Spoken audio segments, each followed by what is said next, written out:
What's up, Sheepdog Response family? Today we're talking about a critical topic for anybody that's moving through urban environments: situational awareness. Whether you're moving through your local shopping center, commuting to work, making a pit stop at your local gas station, or even traveling to a new place, maintaining situational awareness can be the difference between safety and danger.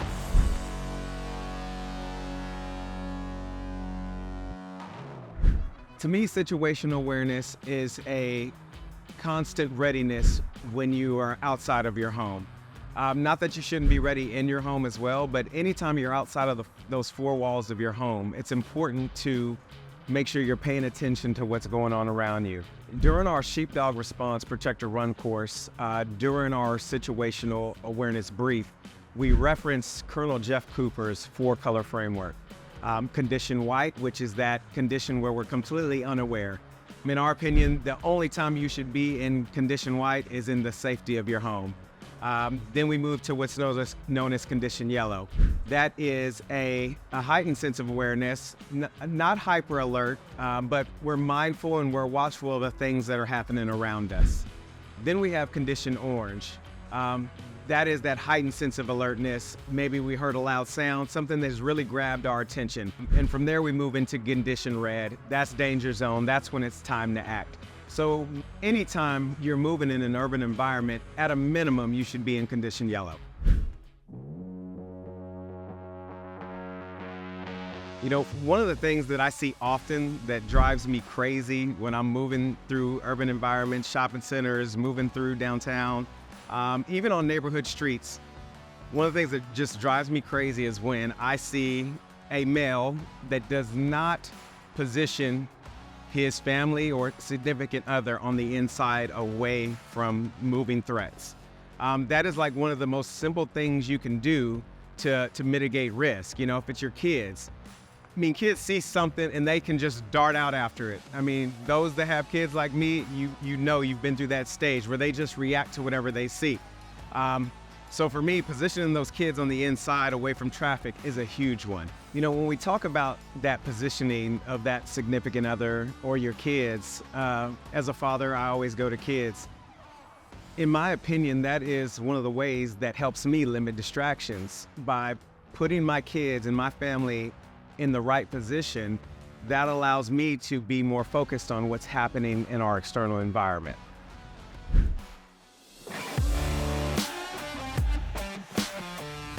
You know, the last thing that you want to do is make a decision in a crisis. You want to think through those things when you're clear, when you're not under stress. So in that moment of stress, that moment that it's go time, you've already thought through the course of action that you're going to take. If you've never taken your mind to a place and even considered, what if this happened in scenario A or scenario B, your reaction is going to be slower than if you've just simply even thought about how would I react if this potential threat happened in this scenario. I think, for example, like anytime you go into a restaurant, your positioning should be tactical. So when you walk into that restaurant, the place you ask to be seated, you want to be seated in a place that you can see and you have access to the entry points and exits. You know, just knowing where any potential exit is. It doesn't have to be a public exit. It can be a staff exit. You know, there's typically an exit through the kitchen. So if you see those double doors where the wait staff is coming in and out of, that is probably a potential exit for you.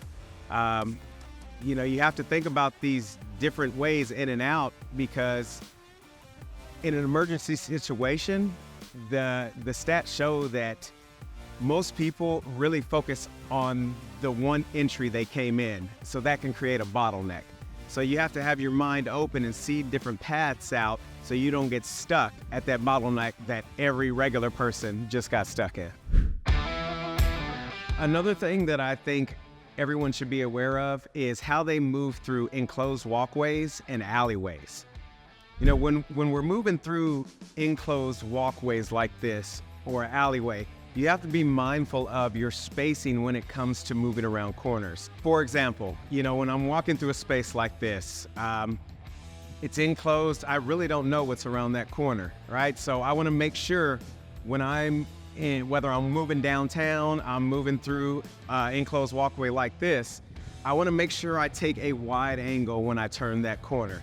That allows me vision to see if there is a bad actor around that corner, because that would be a great hiding spot right there. And ultimately, it gives me two of the advantages that I really need in self-defense: time and space. All right, to sum all this up, guys, you know, situational awareness is something that we all should be practicing in our daily lives. It's just like picking up any other new skill. The more you do it, the easier it becomes, you know, and before you know it, it's something that you don't even think about. It's just the way you move through this world. You know, so when you leave this video, at a minimum, I want everybody to be moving in condition yellow. Have that awareness of what's happening around you. Not buried in the cell phone. Don't have those ears plugged off to the world. Walking tall, walking with confidence. Just those two simple things of getting your eyes out of your phone, standing tall, walking with confidence. Those two things alone are going to go a long way when it comes to moving through any urban environment. All right, y'all, it's been a long day. I'm tired, I'm hungry. It's taken me forever to get these lines together, but I look forward to your questions and comments below, because that really does help us bring you guys the information that you want. With that said, I'll see you guys on the next video.